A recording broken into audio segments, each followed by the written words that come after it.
Hello, my name is David Massey, and I'm a watercolorist, oil painter, and a charcoal artist.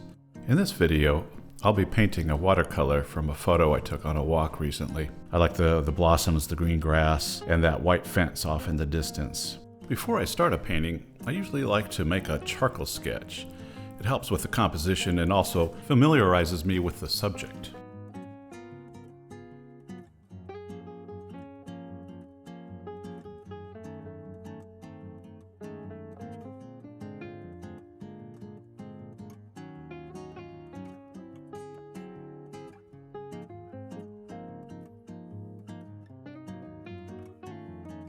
While making this charcoal sketch, I got the idea of using masking fluid for the watercolor part of this project. Masking fluid is used to protect the white paper from washes, from watercolor washes after the masking fluid is dried. So you can put it down on the paper with a ruling pen or a brush, or splatter it with a toothbrush, and then make your washes, your color washes with the watercolor, and then remove that masking fluid with a removal tool, and then you've preserved that white paper, those white highlights. So I'm going to use that for the fence area, for the blossom tops, and maybe a few other highlighted areas.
For those of you that have seen my previous videos, you might see that I have a different drawing table. It's actually the same drawing table, but I painted it black to cut down on the camera lighting reflections. I also painted these clips that I use black, and then also added another feature to them. This video here, the link that you can see here, also down below in the description, will link to a short that I made about these clips.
This is my palette that I'll be using for this painting. There are 3 colors that are not on the palette that I'll be using as well. You'll see at the end of this list here. I will also be using a Winsor Newton masking fluid here. This is a white masking fluid. You can also buy masking fluid that has a slight tint, a slight color to it. Makes it a lot easier to see on white paper. I'll be masking out a few areas around the painting. Towards the top there, you'll see the fence line, and then at the bottom, the blossom area. I'll be masking out a few highlights here and there. I'll be using a ruling pen to deposit the masking fluid on the paper in some of the areas. I dip it in a small cup of the masking fluid and then run it across the paper where I need the masking fluid deposited.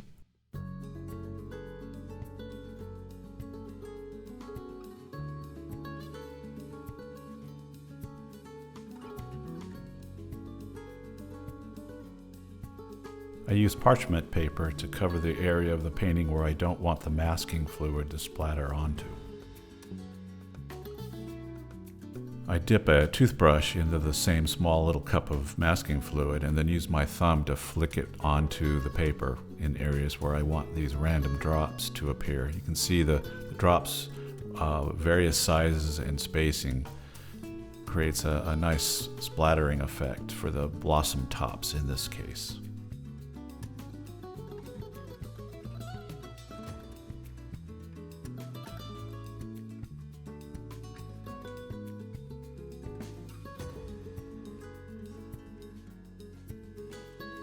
I then let the masking fluid dry completely before moving on to the next step, which is soaking the paper with a wet sponge on both sides.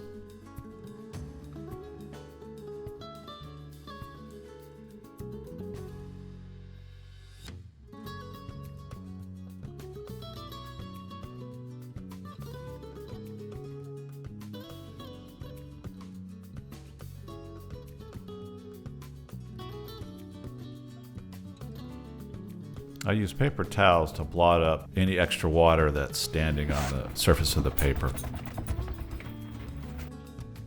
So to begin the painting process, I'm using an Escoda No. 12 Aquario brush to lay in some of the larger areas. The paper has had a chance to expand a bit from the soaking with the sponge, so I've clipped it underneath the clips. I occasionally readjust the paper under the clips as the paper dries.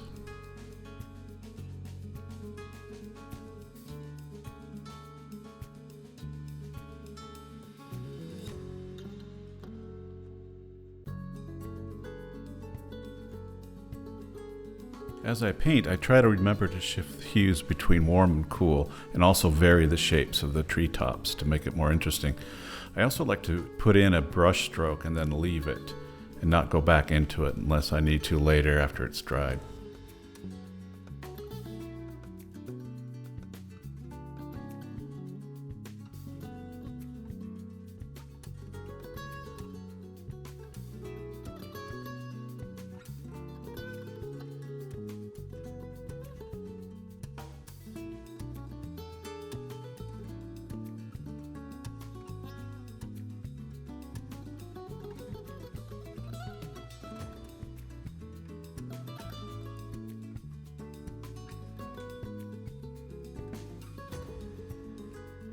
Now I switch over to a 1.5 inch flat brush.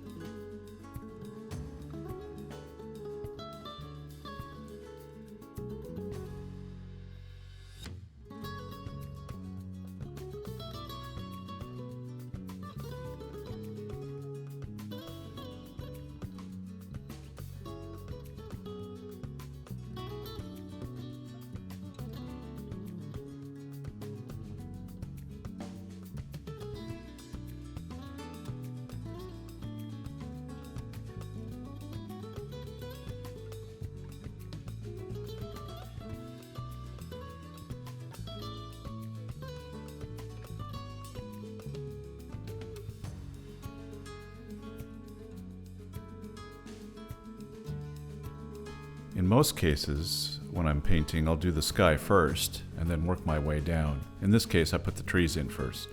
So I will be using this mop brush to cut around the treetops. This sky is going to be fairly nondescript. It's just a little bit of cloud, a little bit of sky color, and that's about it.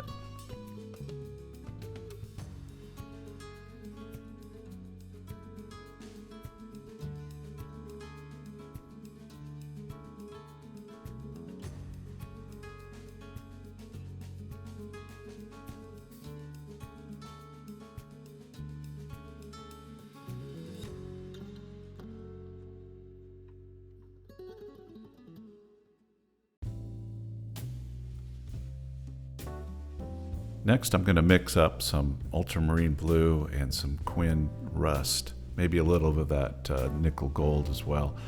That gives me this nice dark green shade to use in the foreground. After letting that area below in the front foreground dry a bit, I'll use my trusty pocket knife to scrape in some lighter stems and grass blades.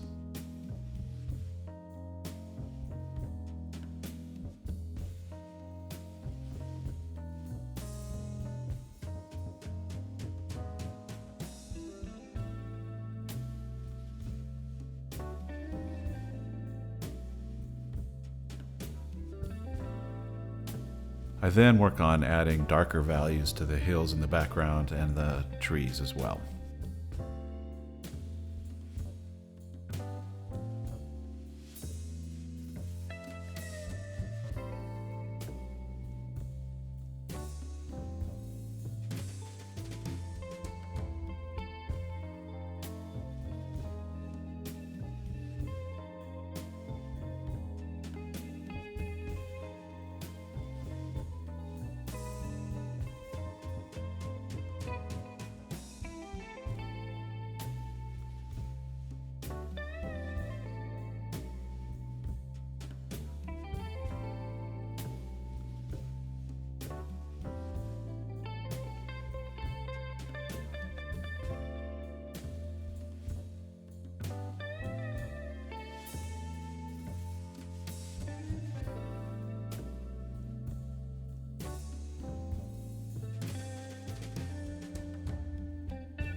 After the painting has dried completely, I can use this rubber masking fluid removal block to take the masking fluid off of the various areas that I put on previous. There's the fence area and then also the area below for the blossoms. It looks like I'm removing paint off of the painting, but it's just the masking fluid revealing the white paper below.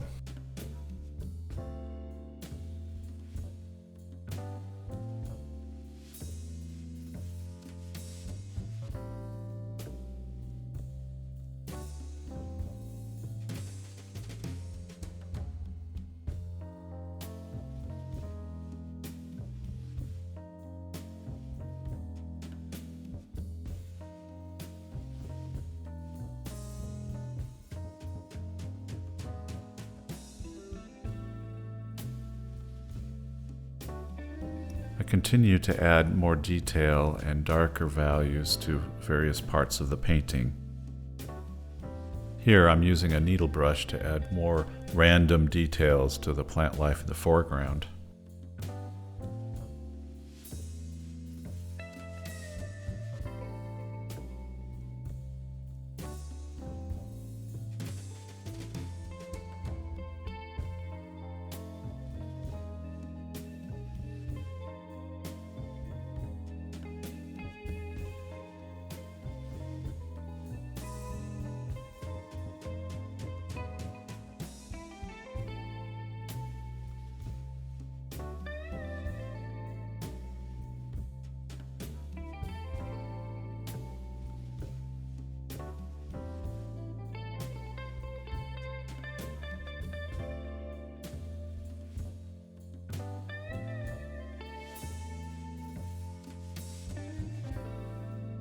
Now I'm going to add some more darker values to the painting to add more contrast to draw the eye towards the center of the painting, towards the focal point. And we're going to start up at the top there at the ridge line of the hill.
I use a light wash of a bluish green color to set those hills in the background back a ways.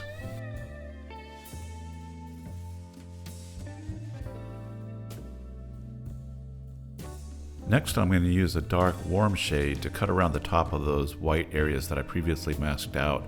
That's going to give the appearance of the top of the weeds and flowers.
Next, I want to darken the area next to the white section towards the center of the painting to create more contrast there and catch the eye.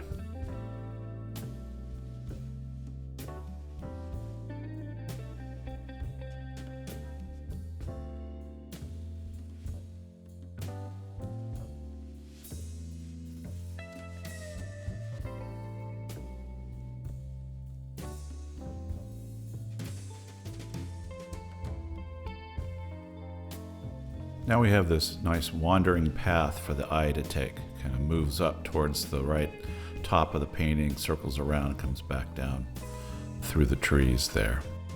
I'm going to darken a few additional places on the trees just to create more contrast with the sky there.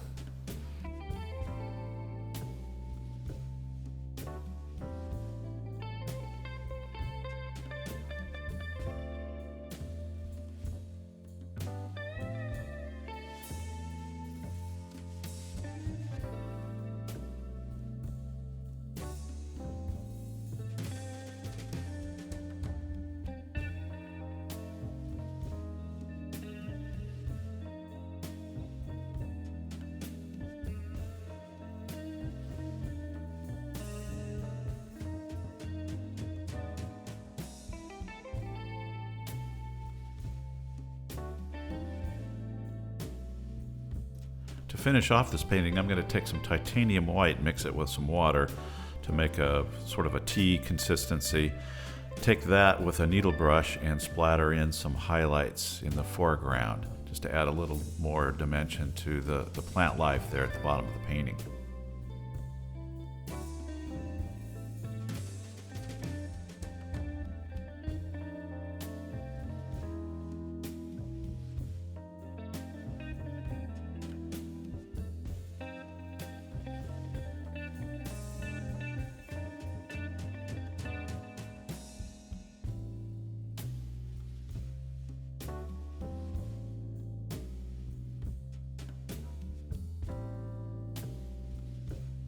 One more area that I want to touch on is the lower left corner. I want to darken that a little bit just to create more contrast with that light area at the center of the painting.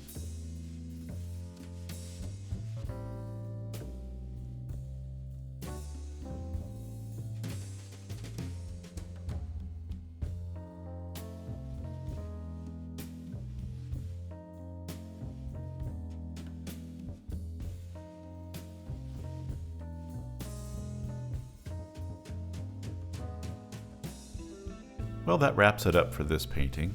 Thanks for watching, and remember to like and subscribe if this is content that you enjoy.